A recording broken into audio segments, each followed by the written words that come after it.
pregnancy symptoms hit hard and fast this time around. Hey friends, I'm back, and in today's video I'm sharing with you my signs and symptoms that led me to believe that I was pregnant before I even got my positive pregnancy test results. So if this sounds interesting to you, please stay tuned, give it a big thumbs up because it really does support my channel. Don't forget to hit subscribe and tap that bell so you get notified when we upload every Monday and Thursday, and let's get right into it.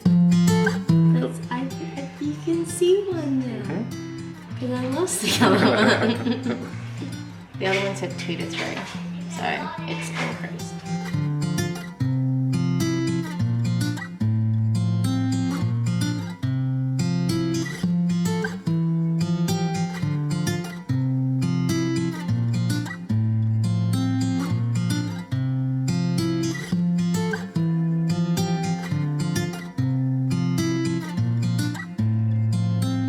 That's Finny there, and Amira, and Zoe. One more. You're not.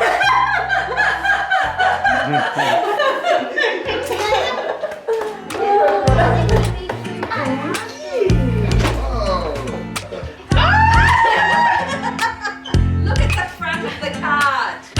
Before we start this video, let me just be really open and honest in saying that every single person's body will react different to pregnancy, and even your body itself can react differently to the pregnancies that you have. So this is my 5th pregnancy and it will be my 4th child. I have had different pregnancies, though I've become more in tune with how my body starts to react in those earliest stages of pregnancy. My story this time around is a little bit complex because I was actually nursing my son at the time, which is really interesting when trying to figure out where you are in your cycle, when to test in your cycle, and yeah, it can become a little bit complicated. So a little bit of backstory for us is the fact that when we fell pregnant, I had a 5-year-old, a 3-year-old, and a 9.5-month-old. I was still nursing Phineas because my goal was to get to 10 months, which I did. I made it to 10 months, but I was still nursing him. I had had 1 cycle since his birth, and that started on the 22nd of May, and it was the day that I actually dropped a feed. So I was getting ready to go back to work, and I wanted to drop the 11 o'clock feed because I would be at work at that time, and if I needed to do a playground duty or just have a break, I didn't want to be sitting in my office pumping. And the day I stopped that feed was the day that my first cycle started. Now this is where it becomes a little bit interesting because I hadn't received any sign or symptom that I was either going to have a prolonged cycle or just a normal cycle, and so Michael and I were really cautious throughout that whole time.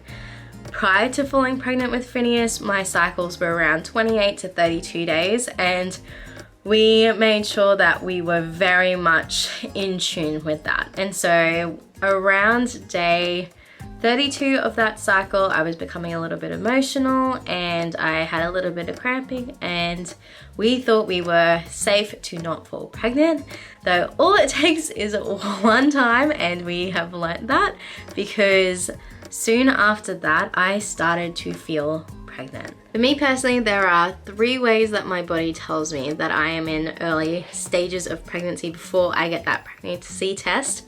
The first of which is a strange one, but it's one that I have had in the last 3 pregnancies, and that is a really sore neck. It only happens on one side, and it happens for just the first couple of weeks of pregnancy, and then it goes away. And I woke up one morning and my neck was sore, and I needed to be really careful because I get wry neck quite easily. And so that made me kind of question whether or not we were pregnant, because maybe I thought I was stressed about going back to work, but it seems like that was one of my earliest symptoms looking back on the timeline. The second symptom I had was an increased appetite. This one was really hard to see at the time because I was still nursing Finn minus the 11 a.m. feed, and because I was going back to work, I wanted to do something for my mental health, so I started cycling in the morning, and I was doing a 5K cycle. And so I thought exercising plus work plus nursing is the reason why I have an increased appetite.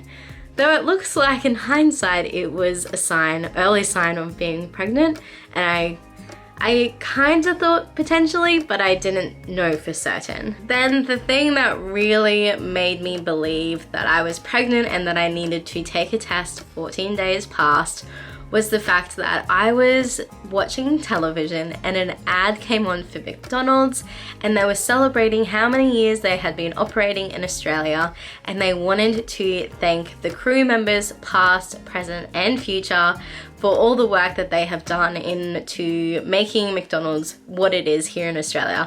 And being a past crew member, I was a manager back at high school and university, this really touched me and I was quite emotional about it. And then I looked at Michael and I'm like, oh, I think I'm pregnant. The problem was for us that because I didn't know if my cycle was coming back, and we were around that kind of 35-40 day mark of my cycle, we thought maybe my period was going to come or I was pregnant. And it was one of those things where we were just waiting for one of them to be confirmed. To our genuine surprise, on the 14th of July, I took a pregnancy test and I have never seen such strong 2 pink bold lines that early on than with this pregnancy.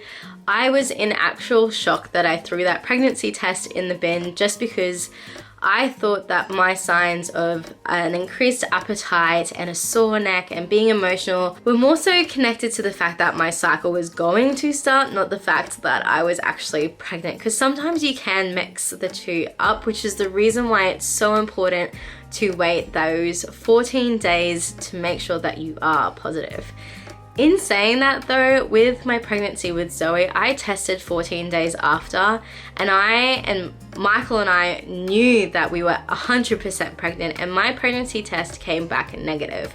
And we waited, I think, another week before I tested again, and then it came back positive.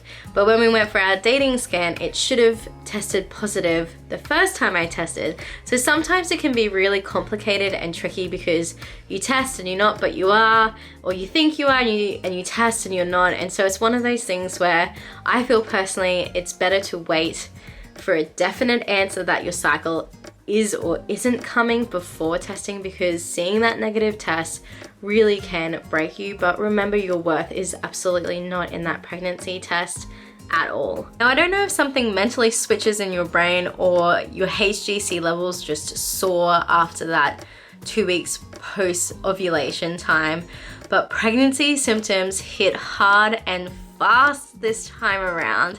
So not only did I have increased hunger and was emotional, but I started to get really tired really fast. And Bub in those first couple of weeks of life grows astronomically. They go from that poppy seed all the way up to those fruits that you see in the pregnancy charts, and it just takes a lot of energy out of you.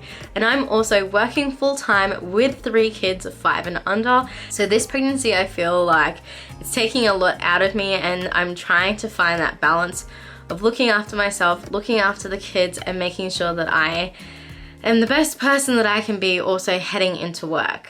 At 2 weeks and 2 days past ovulation, I started to get morning sickness, and I also started to get a really strong sense of smell, which affected my morning sickness. And one thing that I learned probably in my second pregnancy, I had no idea in my first, is morning sickness, nausea is so different to normal nausea because you actually have to feed it to feel better. So I had salty crackers next to my bed that I would literally eat before hopping out of bed, because if I woke up with an empty stomach, my morning sickness would kick in. And even that early on in my pregnancy, raw meats really started to curl my tummy, and for the first time ever, I could smell when Phineas had soiled his nappy.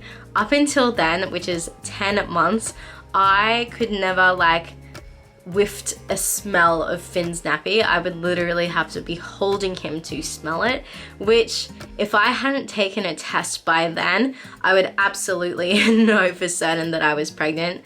And that is the start of my pregnancy journey. Those were my early signs and symptoms that I was pregnant for the first 2 weeks after conceiving, which is crazy, but I am so thankful that I have been able to write it all down because this will be our final pregnancy for our little family. So thank you so much for watching today's video. I hope it has been helpful if you're looking for some answers. If it has been, please give it a big thumbs up. It really does support my channel.